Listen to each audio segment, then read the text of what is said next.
নমস্কার, আমি সুকান্ত শাস্ত্রী। আমার ইউটিউব চ্যানেল সুকান্ত শাস্ত্রীতে আপনাদের সকলকে জানাই স্বাগতম। আমার আজকের গবেষণার বিষয় ধনু রাশি 2021-এর জীবন দর্শন, জটিল অঙ্কের সহজ সমাধান। হ্যাঁ, ঠিকই ধরেছেন। আজকের এই ভিডিওয় আমি ধনু রাশির জাতক জাতিকাদের তাদের জীবন দর্শন কী হতে চলেছে 2021-এ, তাদের যেভাবে তারা জটিল অঙ্ক আসতে চলেছে 2021-এ তাদের সামনে, তার সহজ সমাধান কি করে করবে সেই সম্পর্কে এই ভিডিওয় আলোচনা করব। তার আগে বলি, আমার এই ইউটিউব চ্যানেলটিকে অবশ্যই সাবস্ক্রাইব করুন এবং পাশে থাকা বেল আইকনটি অবশ্যই প্রেস করুন, যাতে এই যে ধরনের ভিডিওগুলো আমি আপলোড করছি তার নোটিফিকেশান প্রথম আপনাদের কাছে গিয়ে পৌঁছায়। আসুন এবার আমি বিস্তারিত ফলাদেশের মধ্যে প্রবেশ করি। ধনুরাশি দীর্ঘদিন 7.5-র মধ্যে রয়েছে। ধনুরাশি দীর্ঘদিন অসহায় হয়ে রয়েছে। ধনুরাশি দীর্ঘদিন দেনাগ্রস্ত অবস্থায় রয়েছে। ধনুরাশি দীর্ঘদিন শারীরিক, দীর্ঘদিন মানসিক, দীর্ঘদিন নানাভাবে অস্থির পরিস্থিতির মধ্যে রয়েছে। সেই ধনুরাশির জাতক জাতিকারা আজ অবশ্যই ক্লান্ত, অবসন্ন। তাদের জীবনে 2021 আনছে নতুন সূর্যের ভোর, রচিত হবে নতুন ইতিহাস। কিন্তু 2021 কি ধনুরাশির সামনে সাধারণ বছর হবে? 2021 অবশ্যই একটি জটিল অঙ্ক। কেন জটিল অঙ্ক? আসুন দেখে নিই। 2 + 2 + 1 = 5, অর্থাৎ 2020-র মূলাঙ্ক যেমন 4, 2021-এর মূলাঙ্ক তেমনই 5। 5 এমন একটি সংখ্যা যে সংখ্যার দ্বারা নির্ণীত হবে 2021। ধনুরাশির ক্ষেত্রে এই সংখ্যাটি অবশ্যই নানাভাবে জটিলতাকারক, নানাভাবে দুর্যোগ সৃষ্টিকারক।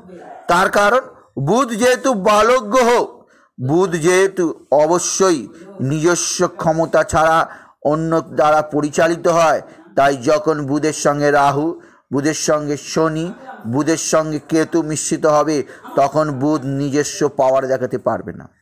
তাই 2021-এ অধিকাংশ ক্ষেত্রে নানা ধরনের সঠিক পথে না গিয়ে মানুষ বেপথে চলে যাবে। এর প্রধান চাপ পড়বে ধনুরাশির ওপর।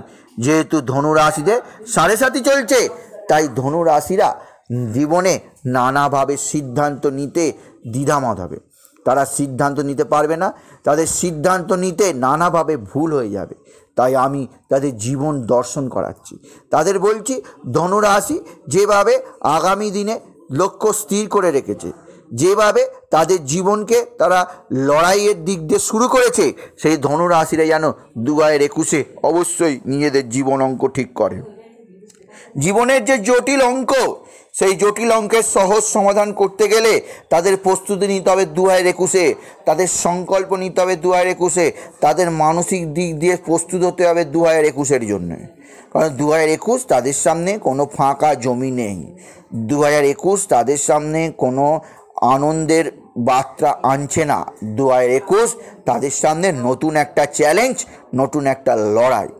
এখনও 7.5 কাটেনি, 7.5 কাটবে 2022-এ। তাই 2021 শেষ বছর। 2021 অর্থাৎ 2022-এর মাঝামাঝি সময় 7.5 কেটে যাবে। তাই 2021-কেই বলা হচ্ছে শেষ বছর। পুরো 12 মাস, এই 12 মাসের মধ্যে বিভিন্ন মাসে তাদের সৌভাগ্য যেমন আসবে, কিন্তু তার মাঝামাঝি কিছু মাসে অবশ্যই ধনুরাশির দুর্যোগ ঘনিয়ে আসবে। তখন কি হবে ধনুরাশি? ধনুরাশিরা অবশ্যই নিজেদের জীবন দর্শনকে জাগ্রত করতে হবে। মনে রাখতে হবে, ভগবান শিব যখন রাশি চক্র তৈরি করছিলেন, তখন ধনু রাশিকে স্থান দিয়েছেন ভাগ্য স্থান, অর্থাৎ নবমে। কারণ নবমস্থ বৃহস্পতি, যা ধনুরাশিদের পিতা, সেই বৃহস্পতিকে তিনি স্থান দিয়েছেন ধনুরাশির কর্তা হিসাবে, ধনুরাশির জনক হিসাবে, ধনুরাশির পিতা হিসাবে। তাই ধনুরাশিরা পবিত্র, ধনুরাশিরা নেতৃত্বকামী, ধনুরাশিরা জগতের বুকে সত্য আদর্শ প্রচার করে থাকেন। তাই 2021-এ ধনুরাশির জীবন দর্শন হবে অবশ্যই যে জটিল অঙ্ক, সেই জটিল অঙ্কের সহজ সমাধান করা। এই সমাধানের জন্যে তাদেরকে অবশ্যই সংকল্প যেমন নিতে হবে, তেমন নিতে হবে প্রস্তুতি। কিভাবে নেবেন আসুন দেখেন। 2021-এ সমস্ত কাজ আপনারা অবশ্যই আমার বলে দেয়া 2টি বারে করবেন, অন্যান্য বারে করবেন না। অর্থাৎ দুটি বার আমি এমন নির্দিষ্ট করে দেব, সেই বার দুটিতেই যাবতীয় শুভ কর্ম করবেন। শুভ কর্ম বলতে আপনি কী বোঝেন? আমি বলতেই শুভ কর্ম হচ্ছে, ধরুন আপনার গৃহপ্রবেশ, ধরুন আপনি জমি কিনতে যাচ্ছেন, ধরুন আপনি অবশ্যই স্কুলে ছেলের ফর্ম আনতে যাচ্ছেন বা স্কুলে ছেলেকে ভর্তি করাতে যাচ্ছেন। শুভ কর্ম বলতে অবশ্যই আপনার মামলা মোকদ্দমার ডেট যা পড়েছে তাও বোঝাবে। শুভ কর্ম বলতে আপনার জমি কেনাও বোঝাবে।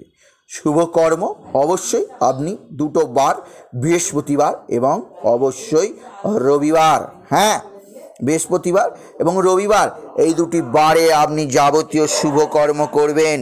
ধনুরাশি, এই দুটি বাদ দিয়ে অন্য কোনো বারে আপনি কোনো শুভ কর্ম করবেন না। যদি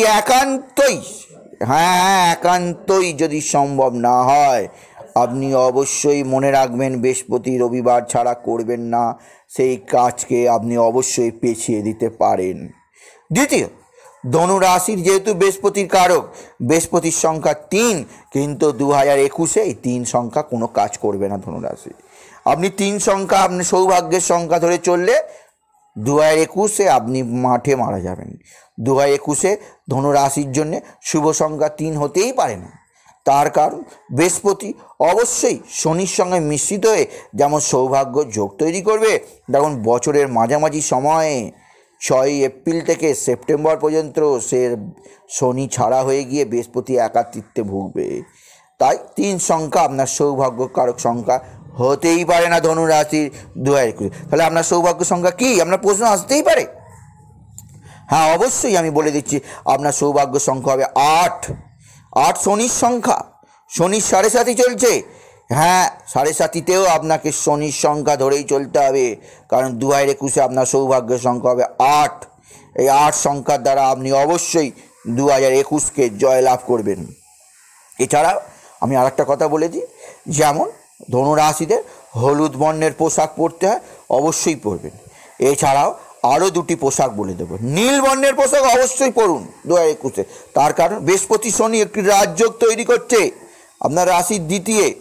12 মাসের মধ্যে 7 মাস এই যোগ থাকবে, তাই অবশ্য নীল এবং হলুদ এই পোশাক আপনার পরলে আপনি রাজ্য জয় করবেন, যুদ্ধ জয় করবেন, জগৎ জয় করবেন। ধনুরাশিরা রচিত হবে নতুন ইতিহাস, জগতের বুকে একমাত্র ধনুরাশিই পারে সমস্ত বাধা, সমস্ত বিঘ্নকে ছিন্ন ভিন্ন করে আদর্শ তৈরি করতে।